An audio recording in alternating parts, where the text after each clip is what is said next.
This is We the Sales Engineers Podcast, show 237.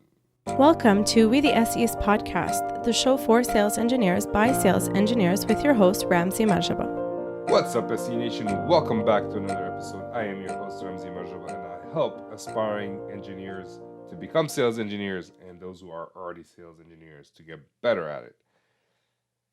And I love to talk to other sales engineers. And in this case, this week, we talked to Sarah Halley.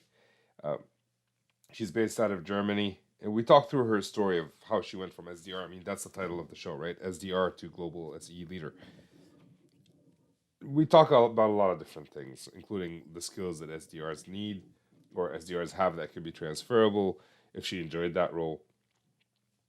So we talk about a lot of different things. But one thing I want to highlight towards the end is what she does to maintain her sanity. I mean, she covers a big geographical area, otherwise known as the world. So she has a lot of work. How does she make sure she doesn't go insane? And I think we all struggle in that aspect in one way, shape, or form. So I hope you take something out of this call. And before we jump into the actual meat of the show, if you're looking to improve your resume, I have a guide. It's called How to Write an Awesome Resume. Check it out on the website. I'll leave a link to it in the show notes and on the YouTube channel. With that, let's just jump into the show. Good afternoon, Sarah. How are you doing? Very good. Good morning to you. Good afternoon from Germany. Yeah. Oh, so you are in Germany. Yeah, that's what I thought. Yes. All right. So now we know Exactly. your location. Can you share a little bit about who you are and what do you do for those listening? For sure. So my name is Sarah Halley. Doesn't sound like the most German name, I know, but I'm born and bred in Germany. So moved to South Africa, where I spent most of my professional career after my studies. And actually, funnily enough, on my return to my home country, Germany, fell by chance, I would say, into sales engineering. It was not necessarily something I had planned to do. And by the time I was interviewed, I actually never ever heard of the word pre-sales or the pre-sales profession. I then joined a American St. Louis-based software ERP company that I'm still working for today.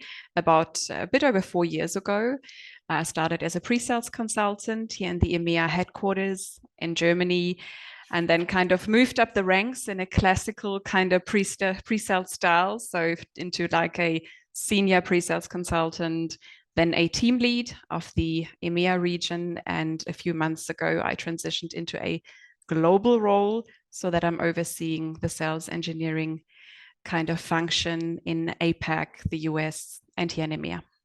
Not bad for someone who didn't know what pre-sales was when you first joined. It is actually quite funny, as you say it, and as I'm telling you kind of progressively how I kind of transitioned into this. Absolutely, yes. If you would have asked me 4.5 years back then, can you imagine what you're going to do 4 or 5 years from now? I wouldn't have probably given you this answer. So what were you doing before you were in pre-sales? In South Africa, you mentioned you studied. What did you study? I guess we'll start there. I studied economics with a kind of top on kind of major in marketing, in international marketing and international tourism, which was basically a reason I chose these two majors was that before studying, I actually did a traineeship in hospitality in kind of a luxury hotel. So I basically had work experience first, then studied. And I very often in my pre-sales days today think back of the days where hospitality and kind of objection handling, many kind of service-oriented, customer-oriented trades you learn. Also a very, very heavy working hours. So lots of pressure in this business, obviously, but very customer facing, which I think is really something that I till this day really profit from and can draw from. And then basically, I left to South Africa and I did a marketing internship at an American-based sponsorship and branding company called Octagon. And then literally ended up in a sales role, business development. So I literally had a sales BDM kind of background prior to that. Okay. So we're talking like you're right now in ERP. Can you explain what ERP stands for the folks who, unlike me, don't know what ERP stands for? Well, let me talk you a little bit because the ERP that I'm going to explain now, basically the software that we represent is targeting a specific niche market, so the basically events industry. And what we understand as ERP is obviously that our system is fully integrated. It is shipped with a CRM, full financials, operations, extensions. So basically, we're not just talking about I would say, relatively transactional software that focuses on one specific core function. So we are basically an end-to-end solution that helps businesses scale in the event management kind of and venue management background. And we've recently acquired other products. So basically, we do not only have one product.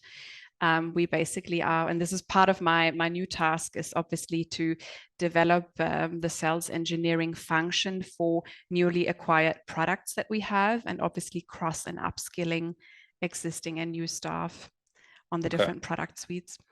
So if we talk about tourism, hotel management, I guess it's kind of related to the field you're in today, like ERP for that sort of thing.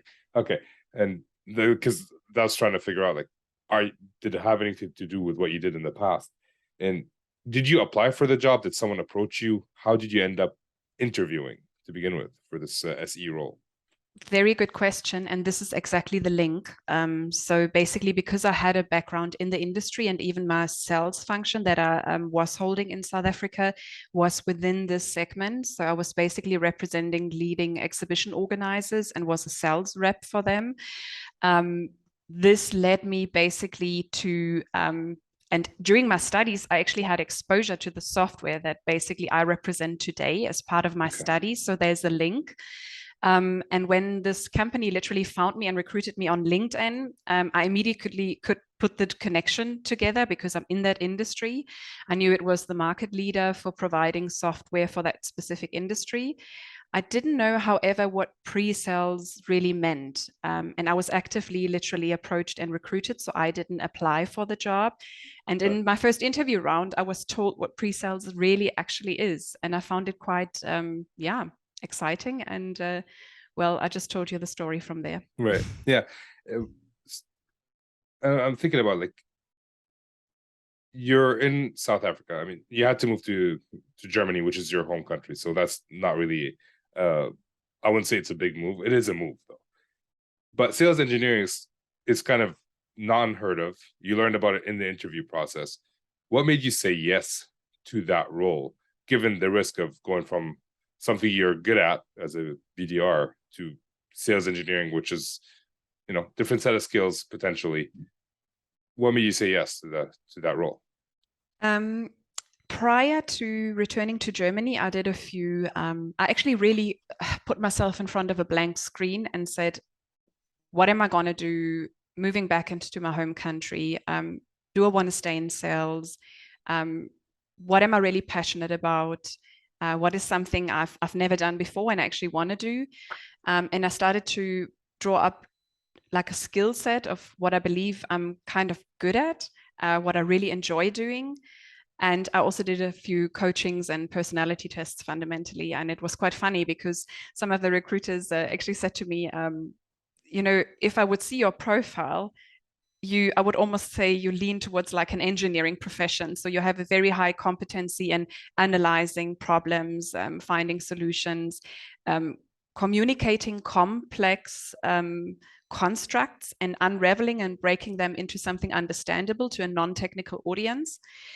And funnily enough, in my interview process for this role, a lot of these traits, made an appearance. So it was literally about talking to end users, to different personas and stakeholders in the language they understand, understanding their underlying business processes, and basically having a very consultative selling or value selling approach that was based on a technical skill set. And I think I really enjoyed the challenge of actually getting into tech. It's been always something that came easy to me. And that was something I had zero skills on my CV. But I think probably the thing that excited me the most is to just get my head in there, wrap my head, become the subject matter expert. And I think since starting into this position, I probably invested the most into kind of my tech skills and my tech stack, because I didn't had any background in that regard. Okay, many questions are coming up in my mind right now. That's first awesome. off, so when we like, how techie is your job? Because a lot of people have the misconceptions that you need to know how to code, and in some companies that's the case as sales engineers. Some companies it's not. How would you rate how techie sales engineers must be in your field? Initially, as a starter in this profession, I can only speak for myself. I don't think you need to be very techy. So I'm also not necessarily recruiting people who have a tech background, because we're talking to end users who are not that always digitized, tech savvy. We need to speak in a language they understand. Tech can actually be a barrier. People are afraid of change. They've got very stressful day-to-day jobs and events, for example. Having said that, I think, like we all observe, I think the way buyers or the life cycle in how buyers are educating themselves prior to actually requesting a demo, we have way more competition in the market today. So I think as a differentiator, our profession has really grown on, I don't want to say the technical win, because I'm not a big fan of a pure technical win. It's more the consultative selling and the value-based selling I'm really after. Right. But we are meeting personas with CTOs, CIOs, and we have to speak in a language that they understand. And our software has a very strong API. So very often we're not only the primary tool, we're like the core product, and we obviously interface to a lot of other software. And from a senior kind of pre-sales consultant in my team, or a solution engineer, I'm actually hoping to globalize the term so that we all in all regions use one terminology. Basically, I expect them now to be able to talk platform, to be able to easily explain interfaces when asked to. That is something I see in a senior role and somebody can grow into. In my mind, they don't have to be equipped with that kind of a tech stack initially. Okay. So like, are they able to talk about it without actually knowing the intricacies, or do they have to understand, like, if there's API, do they have to know how to integrate your platform with someone else, or just talk about it? Both. I would say there are cases for both. I would say your typical kind of cycle that we have: first-time demos, high-level overviews, your visionary demos. Obviously there it's very high level. Once we really get into proof of concepts, in-depth workshops, of course, RFPs, it tends to start to get more technical. Yeah, I've worked with some companies where they have their sales engineers do the talking, and then if there's a POC, they bring in an expert to kind of do the integration, which kind of separates the two roles and enables, I don't know. What do you think about that? Like, is it a good thing to have separate roles, or do you want continuity with the customer? I think there's a case for both situations. Let me give you a practical example. If I have an opportunity that is, let's say, not very standardized, it's not making that much standardized use of our product and has a lot of custom requirements. We have a lot of interfaces. We identify this early on. I think bringing a solution architect in, a dedicated technical team, a project manager, or handing it over to the services side is probably a very good move. If we have literally a proof of concept, which we very often have in an RFP kind of scenario, where it's about dedicated use cases of different personas with little technicalities here or there. Maybe you configure a small webhook, show it to just show levels of customization. I think this is something that definitely the solution engineering role can fulfill. But like I said, we also have transactional software products and sales cycles, and we have enterprise sales cycles. And this is where obviously you have different skill sets and different need for different team members. Every time you say something, I come up with more questions. So I don't know how I'm going to keep up with all the. We're going to be here for a while. So No problem. you mentioned technical. You don't like the technical win or the term technical win. It just popped in my head. How about we change it to value win, where the sales engineering team shows the value of the product, and Love it. right. I really like to lead. I know it's been used so many times, it's probably been overused, but I love leading with a why. So even if there's a requirement that our products literally cannot cover, I like to understand the customer requirement and need and lead with a why. Why maybe an integration is a better solution of a system than trying to develop it, trying to force like a workaround that is not going to make anyone happy. And I also like this really eye-level conversation with the customer, this consultative selling approach, where in my past I was a sales rep, and I have to say, I don't look back to the days. I think it provided me with a specific skill set, but I love being on that subject matter expert level that people trust. People Yep. buy from people they trust. Yep. And I'm not involved in contractual negotiations and pricing. I feel people in a conversation that includes our customers can reach out to me and ask for an honest opinion. And I'm trying to obviously provide an honest answer that is the best solution, because that's why we call solution engineers. Yeah. Well, you're seen as a basically trusted trusted advisor, trusted consultant, someone we can actually customers can go to for no bull answer. Basically, I think that's what most sales engineers are kind of known for. We say it as it is because we're like, I don't know, we enjoy that part of thing. Okay. And you mentioned you invested a lot in yourself in terms of the technical stuff. Can you share a little bit of what you invested in?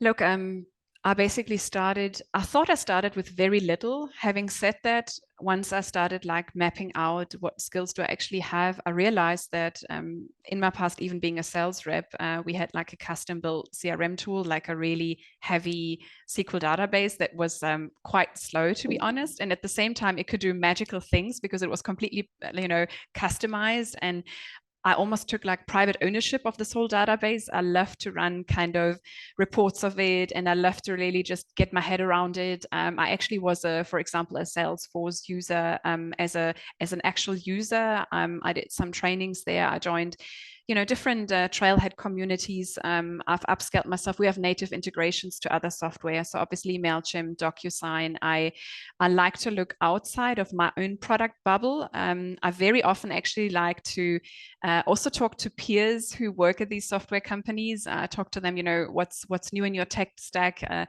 If I know, there's a new release in some leading software, I go into my developer accounts. I actually upskill myself and did a ton of kind of training, but also practically. And for example, on the cloud technical side, I can only give a huge kudos to, there's actually a really cool mentorship program that AWS provides, not only for women getting into like a solution engineering role, but also those who even not only want to move, you don't have to want to move into a solution architect role, but if you want to really upskill yourself on basically the AWS cloud and all the different services and solutions they offer, there are great mentoring programs out there where a few kind of individuals share their entire journey, their day-to-day activities. You can literally get trained, do certifications. I think this is stuff I really invested into, but they're also free resources. The Pre-Sales Collective offers a ton of courses, and there are more and more courses out there that you can do in upskilling yourself if you feel you don't have that skill set to start with. Okay. Going back to the BDR position, how did you like it? Frankly, it wasn't my favorite position. I really realizing that from a BDR, now often referred to as SDR, to like a sales rep, to solution engineering, I almost see a bit as an evolution. I mean, we come later in the sales cycle, and perfectly, I think it fits my character and my personality, and I really enjoy it. Coming and starting the sales cycle absolutely there. I'm not the person who enjoys cold calling. Yes, I can. I don't have any barriers walking up to people, picking up the phone, doing cold calling, hunting down deals, prospects. And at the same time, I have to say, I really miss the technical challenge and the product expertise and the business analysis, really digging deep and understanding and listening to how our customers really operate. I think that's what I enjoy the most. So there goes my frank and honest answer. And I have the utmost respect to our friends in AEs and SDRs. I think they do an amazing job, but you wanted I think honest answers. but I agree with you. SDRs, like I think those who can do SDRs, they have the hardest job. They face the most amount of rejection. They kind of depend on a lot of different factors so that they can get paid in terms of like, quality of leads coming in. It's yeah, like is it when I set up the appointment or is it when we close the deal? Because if we close the deal, now I'm dependent on the customer, dependent on the salesperson, dependent on the SE to all do their jobs.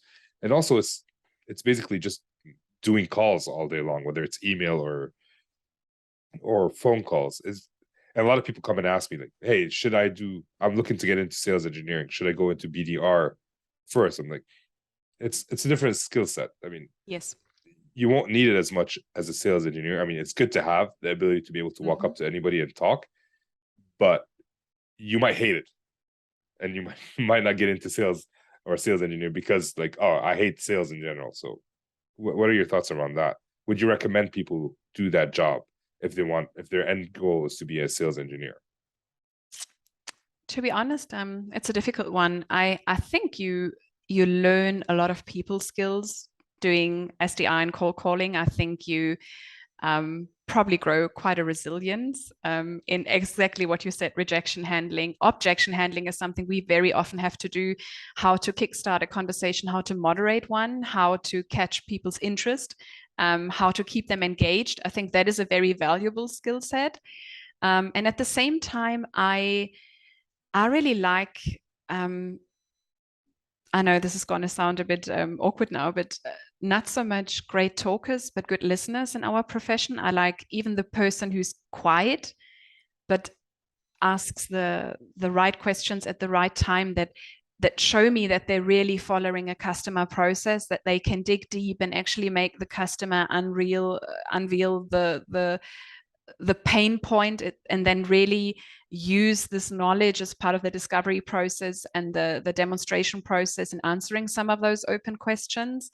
I think that's really something I would look at when I would recommend somebody coming into a sales engineering role. I think something we often oversee is the business acumen and the business analysis skills.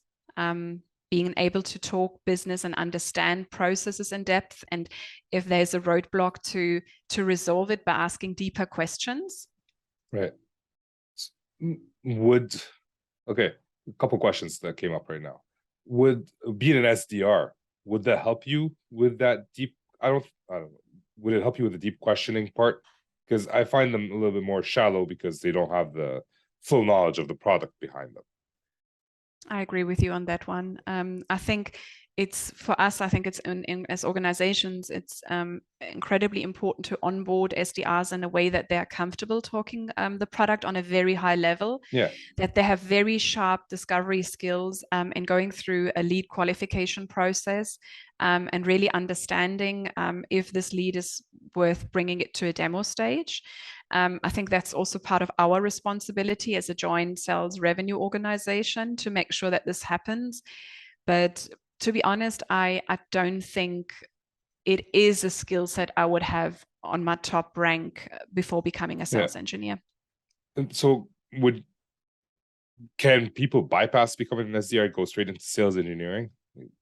Is it part of their path, or they're just going an extra detour to get to sales engineering?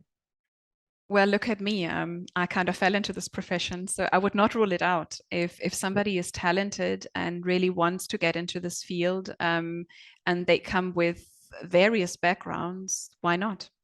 Okay. Yeah. Okay.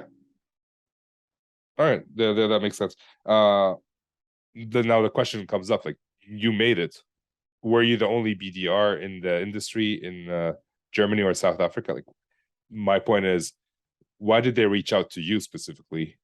What made you stand out, and why did they offer you the job? If you know why.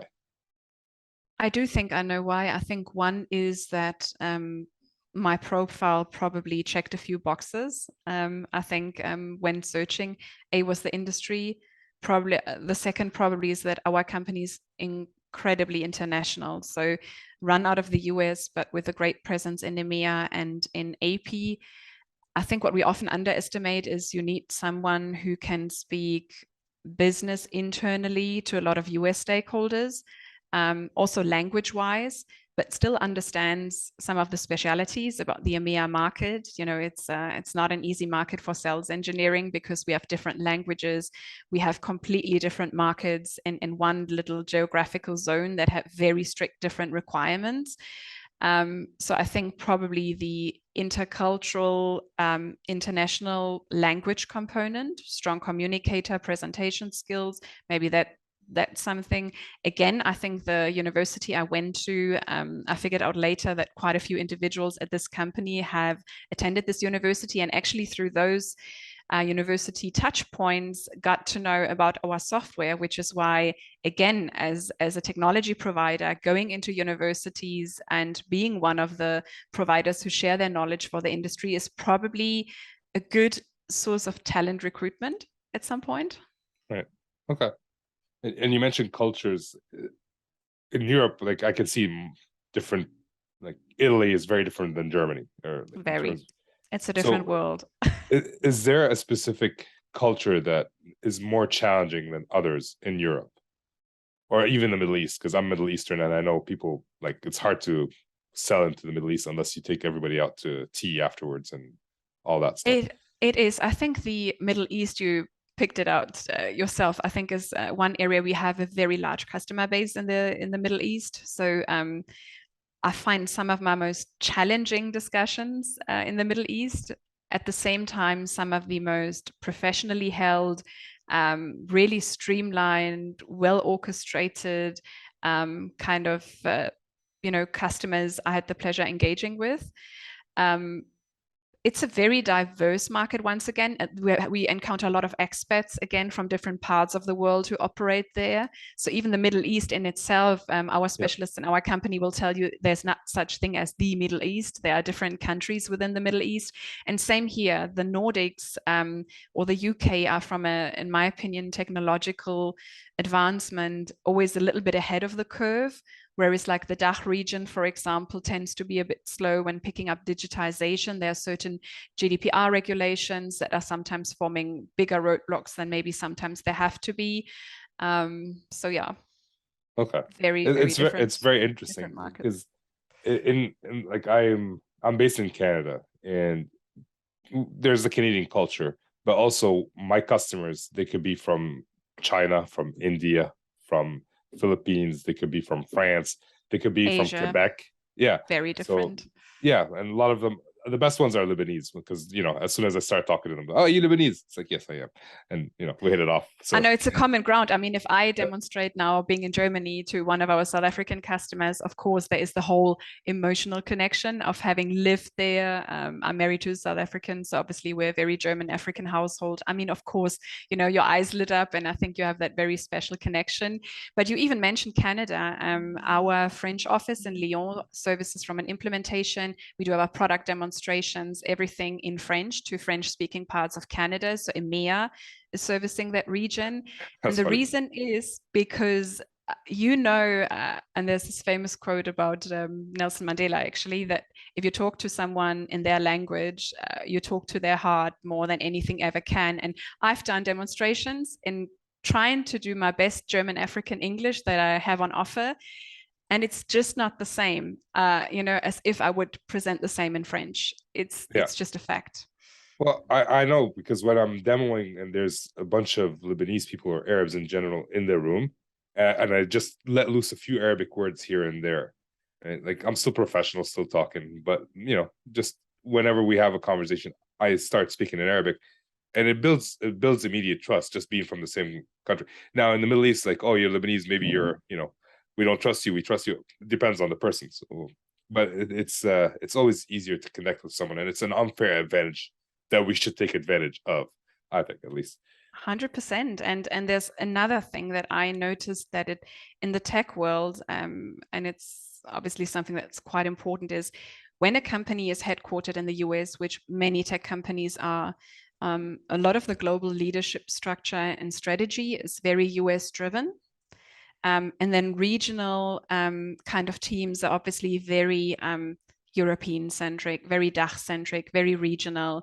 Now, how can you translate this intercultural competence that you can take a little journey into what I call the new world, very entrepreneurial, very fast paced, very performance oriented culture, and then at the same time translate it into the old world that is very process driven.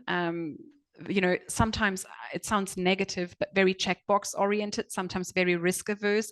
And at the same time, these trades have also made some of these regions very successful because if you think of the whole engineering trade, for example, in the DACH region. So yeah, it's about being able to traverse from one world into the other and bringing the two together, because fundamentally we're one global company. It's interesting working with different cultures. It makes things a little bit more challenging, but I think in the end rewarding, because we get to learn different stuff about different people. And you mentioned objection handling. You mentioned that when you were BDR, SDR, you're mentioning that as a sales engineer. Is there a difference between the objection handling of a BDR versus a sales engineer? I haven't really thought about this question, but to be honest, I think there's a lot of common ground, because at the end of the day, we have different ways of doing our job, but fundamentally we are selling and we are pitching. I think we can all agree on that in different ways. The one person is pitching to get a demo call or to gain interest. The other person is pitching the value of a product. The other one is pitching the value of entering a partnership with a technological kind of market leader. So we all pitching at various levels. I think what I try to tell people when they ask me, what are you looking for? And somebody who gets into sales engineering, I often say, I want them to be brave. I don't want them to be nice. I want them to be brave, because you will face a ton of questions. You have to handle objections. You have to be able to say no, but in a way that it doesn't necessarily risk a deal, that it doesn't come across as non-collaborative. But again, you have to almost lead the no with a why it is a no. And I think that way of objection handling is we need in so many daily aspects of our life.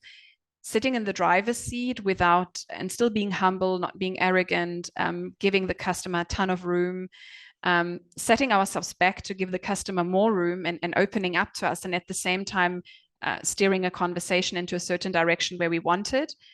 I think we all know what it's like when we're inexperienced at the beginning and the customer drives us around in a demo,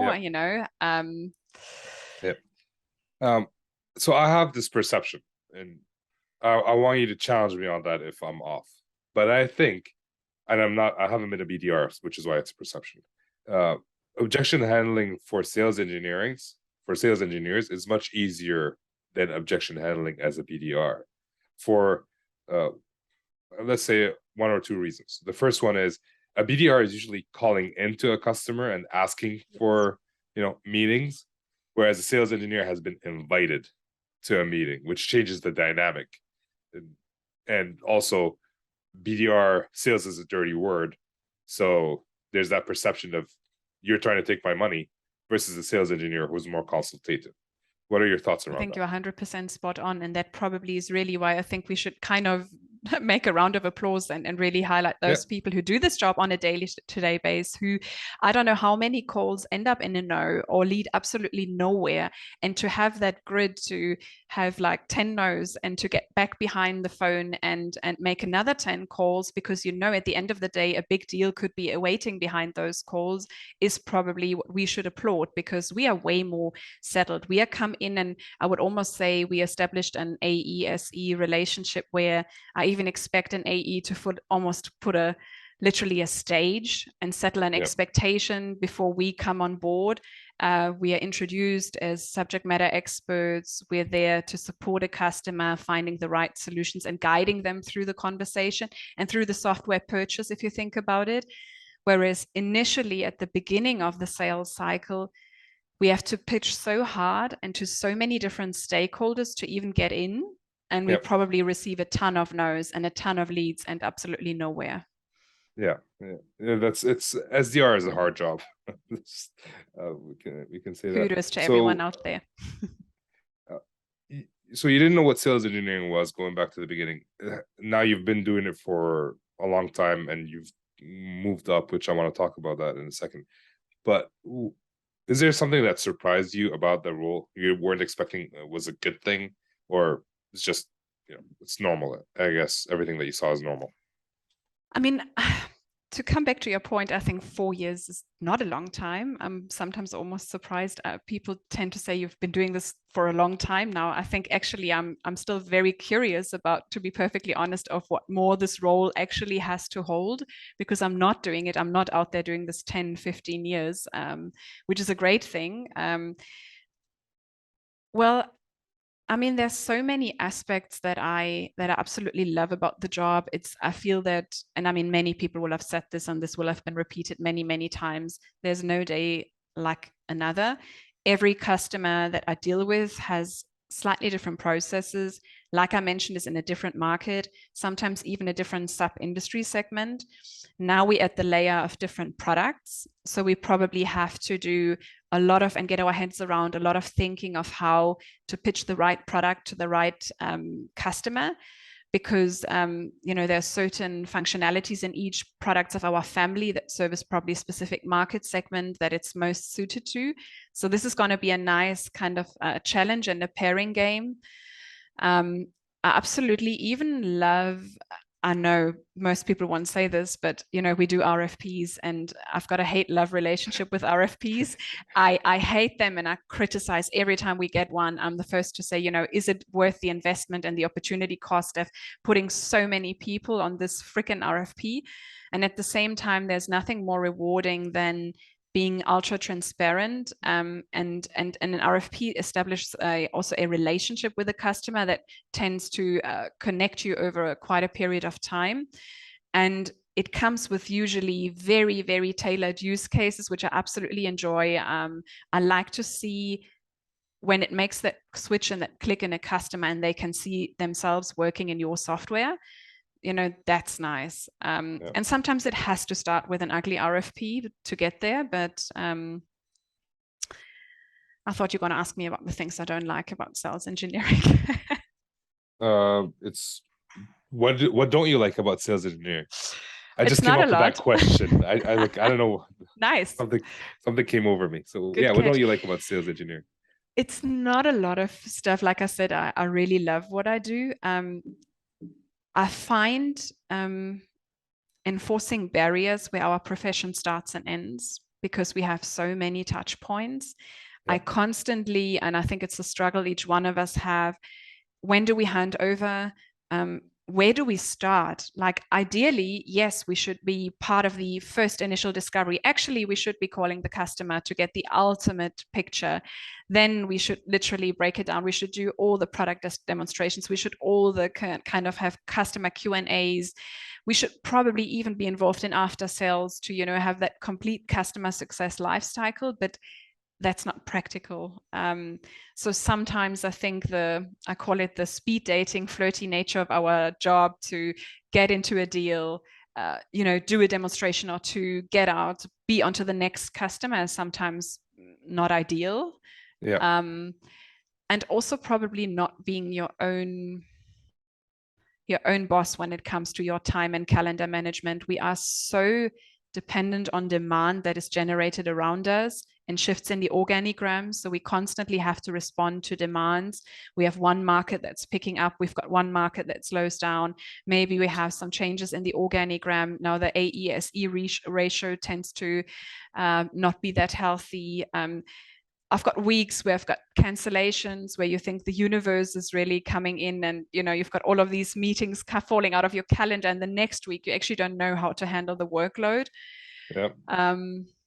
Well, but then there's yoga, and what yoga can't solve, there's wine. And with those, at the end of the day, we're fine. Yeah. We're keeping a healthy mind. Yeah, I skip straight to whiskey. Don't do yoga. So a couple of things here. So my company, the sales engineer is throughout the entire process, does pre-sales and very post-sales. different, yeah. But the problem with that is it's a different set of skills between pre-sales and post-sales. So who do you hire for? And if you hire for post-sales, who's going to do the pre-sales now? Because I have an SE that I work with, great post-sales guy, can't do anything pre-sales. I mean, it's very hard, and I tell him, like, you have a lot of work to do in this area, but then let him focus on the post-sales and try to get somebody else to do the pre-sales. So it's just that adds a level of complexity altogether there. I mean, you mentioned a lot of great points right now, talking about the calendar. I mean, you can block the calendar all you want. You're going to get double booked at some point. Right? And now it's up to you to say yes or no. Absolutely. The first thing as part of my onboarding plan, I actually have a pre-sales mental well-being session, which is all about calendar. It's about time prioritization. It's about finding blockers in their calendars, especially with the time zones that we sometimes work in, to take productive breaks as well. I like to tell my team, I don't want you to have bookings back to back. I want you to get your head around a region. The team has to switch often from one language, from a different database to another, from a different customer segment to another. I want them to have a complete cut, and being able to approach the next meeting with a fresh mind. I think productivity, what we do, engages so many levels. We have to talk, we have to demonstrate, we have to listen at the same time, we have to respond. It takes a lot of energy doing this job, and this energy needs, it's replenished at some point. So you need those breaks. And I do literally calendar management trainings with them, and I encourage them to be ultra strict when it comes to their boundaries.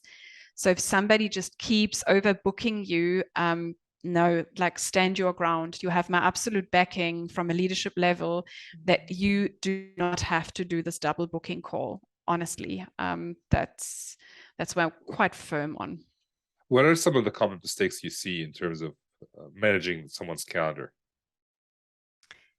I mean, it's very often I see that if people are new to the organization, obviously they want to impress. They see that and they learn that the more demonstrations and customer meetings they get booked for, the more knowledgeable they become. So they often underestimate the time that it takes to prepare, even if it's just mentally, if it's configuration, if it's discovery, if it's getting you used to the use case, but also the afterworks that come after a demonstration. So they get caught out that they're literally sprinting from one meeting to the next. There is a lot of stuff that maybe is overlooked, or only a follow-up email is sent later. So I look at, usually each Monday, I've got one-on-ones with my teams around the globe, and I try and shift so that the utilization is as equal as it can be. It's not always possible because of language and different pairings between AEs and SEs, but I try and see that if they are not managing their calendar correctly, I step in and basically say, look, I don't want you to accept any more customer requests. Whoever is trying to book you, send them straight off to me. I don't want to micromanage people that I distribute demos and booking requests and appointments. Everyone is, doesn't need to be micromanaged. And at the same time, I always keep an eye on it, that they're not in the firing line too much. Do you mind if I share the biggest mistake I see? Yes. The biggest mistake I see is SEs always put on their calendar whatever they have to do with the customers, like customer meetings. They don't put prep time on their calendar. So if they have a demo, it's not on your calendar. or if you have you just had a meeting and you need to write your notes, it's not on their calendar. What ends up happening is their calendar looks kind of empty, so salespeople just keep adding to it, and now they're doing all their demo prep and follow up and all that during their off time, and that's why Very I good tell point. people, yeah. What Go ahead. what I try to tell people is, look, I sit in one time zone.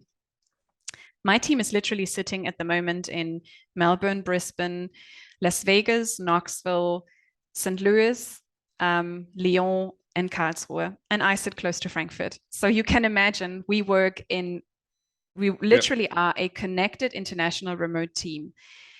I check in with people without them knowing that I do. So during the days, I literally just want to see what their momentum is, if they're feeling good, if there's any concerns, if they have a question that maybe they didn't reach out to me. And I check their calendars and I make sure that they put in what they're working on, because I told them, I don't want to micromanage you, but if your calendar is empty, I have to, believe that you're not working on something. So I don't want you to put everything you do in there, but put in a training blocker, put in an upskilling or a training in there, put a blocker for follow-ups, put a blocker where you're going to join a discovery call. So I look in there and I see what you're doing without having, to pick up the call and, ask you, what are you doing today? Yeah, I mean, if you don't control your own calendar, someone else will control it for you. Exactly. Right? And usually it's salespeople inviting to unqualified calls. So I really wanted to talk to you about leadership, but we're coming to the end of our time. Maybe we can do another session if you ever have time. But it's time to move on to the not so fire round. These are the same 4 questions that I've changed recently, so I've asked only a few people. You ready to get going? Go ahead.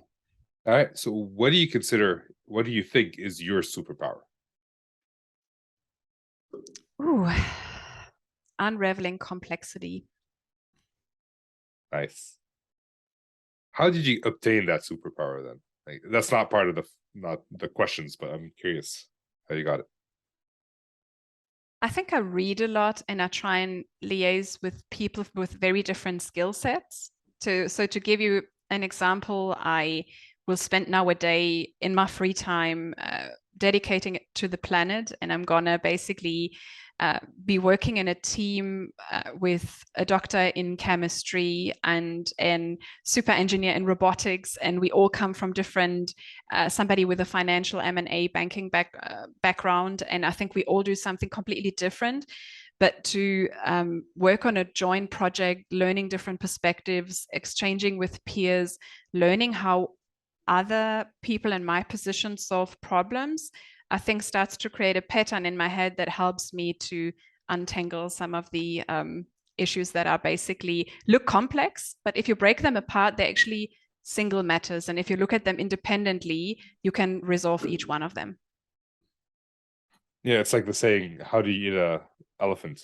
One bite at a time. Exactly. All right. Will take a long time, but yeah, you'll be there for a while. So question number 2, what is the number 1 challenge you've had to overcome on your journey to being a global SE leader? Letting go. There are things that I simply cannot influence. I'm an absolute perfectionist, and as a single individual contributor in a team, I can influence a lot on my projects, my deals. When you take a leadership role, you are in charge of people and you coach them to do something. And it's my job that they're at a specific level of excellence that we want to have, but they're all getting there and doing it at a completely different pace. And how they do things is completely different. And I cannot like believe that they will do it the same way I've done or others have done it. And that there's also a lot of things that will go wrong, that there's a lot of things I won't see that are happening, and that it's fine, that it's part of the journey, and that I just have to let go. That's hilarious, because as an individual contributor, I know I can influence my deals, but it's very hard for me to influence my company as a whole. And as a leader, I would assume that you have the ability to influence at least the SE organization but you don't have the ability to influence the customers as much. So I guess you're trading Individual control. deals, exactly. Yeah. It's a different level of control that you're trading here. Yeah. All right. Question number 3. You already mentioned the PSC. Other than the PSC, is there a resource you usually recommend for your brand new SEs to check out or read? There are so many. I mean, we have an incredible community that brings together such a skill set just in DACH alone. I mean, I can think of so many different SE blogs. I'm part of the Sales Excellent podcast that I always listen to with Jan and Tim, for example. I love to follow also somebody like Steffen Müller, who's very into the sustainability thing. It highlights a different aspect of what we do. So how can tech do good? Of course, the Pre-Sales Collective. I have your newsletter. I obviously love Peter Cohen's stuff.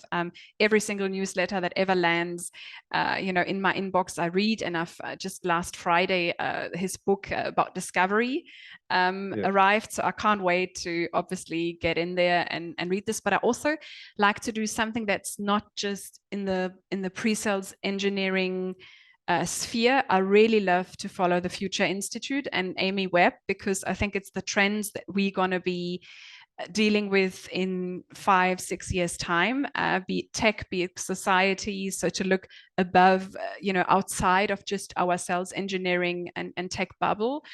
And of course, I really love a lot of different kind of professional book reading for inspiration in general.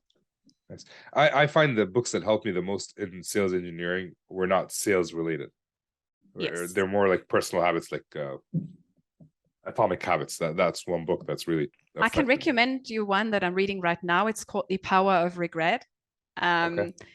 It basically says, many of us pretend we live this perfect life, and it's that no regrets kind of life, but actually really successful people, and those of us, we can turn regrets into something very, very powerful, is if we're looking back and we're reflecting on our decisions we've done in the past, and that regret can actually transform into how giving back we would be transitioning into the same situation. How would we act differently with the knowledge that we have accumulated? And this is, it's really great. That sounds good. So The Power of Regret. That's the book? Yes. Okay, awesome. Last question of the not so fire round. Is there a habit you're working on today to improve in your personal or professional life?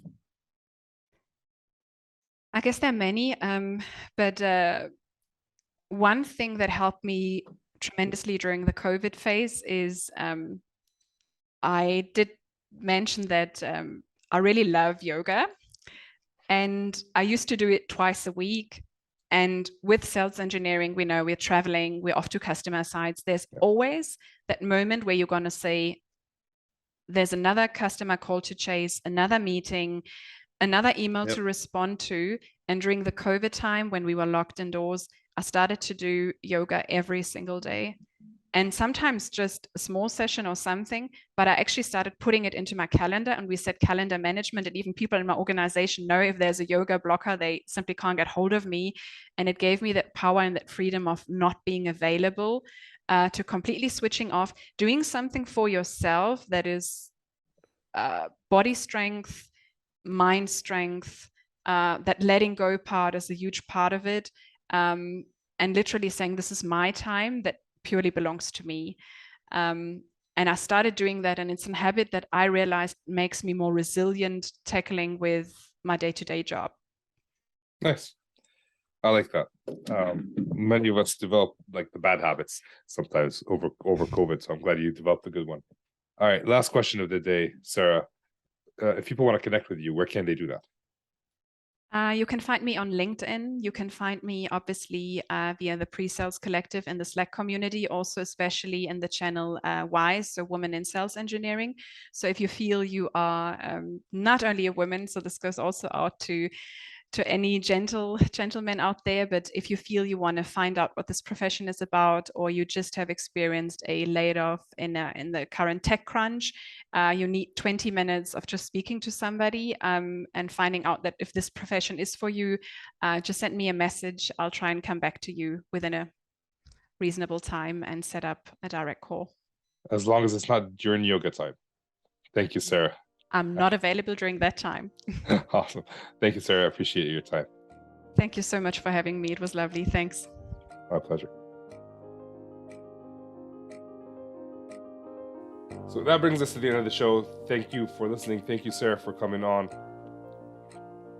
SDRs are kind of an interesting niche where they're doing a lot of cold callings, a lot of setting up appointments for managers and all that. And sometimes some find it hard. I mean, we've had a few people on the show.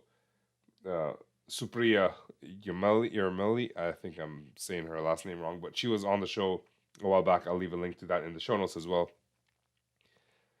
Sarah being one, Anthony Palmozzi being another, who've been able to successfully transition into sales engineering. It is a difficult path, but it is very doable. And I love the way that Sarah found the niche within the niche. I mean, she was so good at her job that people reached out to her, which is great.